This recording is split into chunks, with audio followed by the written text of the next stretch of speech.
Hello friends, இந்த வீடியோவில் இ-இன்வாய்ஸ் சம்மந்தப்பட்ட ஒரு அப்டேட் தெரிஞ்சுக்க போகிறோம். ஜிஎஸ்டின்னு வந்து இ-இன்வாய்ஸ் சம்மந்தமாக ஒரு அட்வைசரி ரிலீஸ் பண்ணியிருக்காங்க. உங்கள் எல்லாருக்குமே தெரியும், வர்ற 1 ஆகஸ்ட் 2023 இ-இன்வாய்ஸோட அந்த டேர்ன் ஓவர் லிமிட்டை வந்து ரெடியூஸ் பண்ணிட்டாங்க. யாருக்கெல்லாம் வந்து 5 கோடிக்கு மேலே டேர்ன் ஓவர் இருக்கோ அவங்க எல்லாருமே வந்து கட்டாயமாக வந்து இனிமேல் இ-இன்வாய்ஸ் தான் வந்து ஜென்ரேட் பண்ணணும் அப்படிங்கிற அந்த அப்டேட்டு.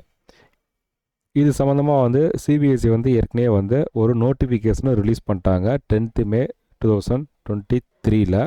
இதில் வந்து கிளியராக வந்து மென்ஷன் பண்ணியிருப்பாங்க 5 crore மேலே டேர்ன் ஓவர் உள்ள எல்லாரும் வந்து 1 ஆகஸ்ட் 2023 இ-இன்வாய்ஸ் ஜென்ரேட் பண்ணணும் அப்படிங்கிறது. இதில் எந்த மாற்றமும் இது வரைக்கும் இல்லை. இப்போ வந்திருக்க அப்டேட் என்னென்னா, யாரெல்லாம் எலிஜிபிள் பர்சனோ அவங்க எல்லாருக்கும் வந்து ஜிஎஸ்டினே வந்து இ-இன்வாய்ஸ் வந்து எனேபிள் பண்ணிட்டாங்க. இன்கேஸ் யாருக்காச்சும் எனேபிள் ஆகலை அப்படின்னாக்க கண்டிப்பாக வந்து அவங்க மேனுவலாக போயிட்டு எனேபிள் பண்ணிக்கணும். உங்களுக்கு எனேபிள் ஆகிடுச்சா ஆகலையா அப்படிங்கிறத நீங்களே வந்து செக் பண்ணிக்கலாம்.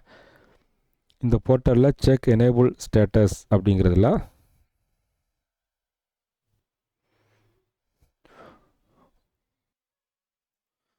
உங்களோட ஜிஎஸ்டி நம்பரை கொடுத்து நீங்கள் சர்ச் பண்ணீங்க அப்படின்னாக்கா உங்களுக்கான இந்த ஸ்டேட்டஸ் வந்து அப்டேட் இதில் தெரியும்.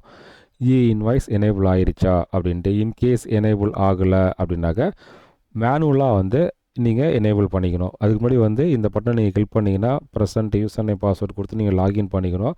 அதுக்கப்புறம் அதில் வரக்கூடிய ஸ்டெப்ஸை ஃபாலோ பண்ணி இ-இன்வாய்ஸ் வந்து நீங்கள் எனேபிள் பண்ணிக்கணும். இப்போ இ-இன்வாய்ஸ் நம்ம ப்ராக்டிஸ் பண்ணுறதுக்கு ஒரு சாண்ட்பாக்ஸ் சிஸ்டமும் வந்து ரிலீஸ் பண்ணியிருக்காங்க. நீங்கள் லைவாக ப்ரொடக்ஷன் சர்வரில் யூஸ் பண்ணுறதுக்கு முன்னாடி அந்த டெஸ்ட்டு சர்வரில் ரிஜிஸ்டர் பண்ணி இ-இன்வாய்ஸ் எப்படி ஜென்ரேட் பண்ணுறது அப்படிங்கிறத நீங்கள் பிஃபோராக வந்து லேர்ன் பண்ணிக்கோங்க. இந்த அட்வைஸரோட லிங்க் வந்து இந்த வீடியோ டிஸ்கிரிப்ஷனில் தரேன். ஃபுல்லாக வந்து நீங்கள் ரீட் பண்ணிக்கோங்க. இது மாதிரி இன்னொரு ஜிஎஸ்டி அப்டேட்டில் சந்திக்கலாம். தேங்க்யூ.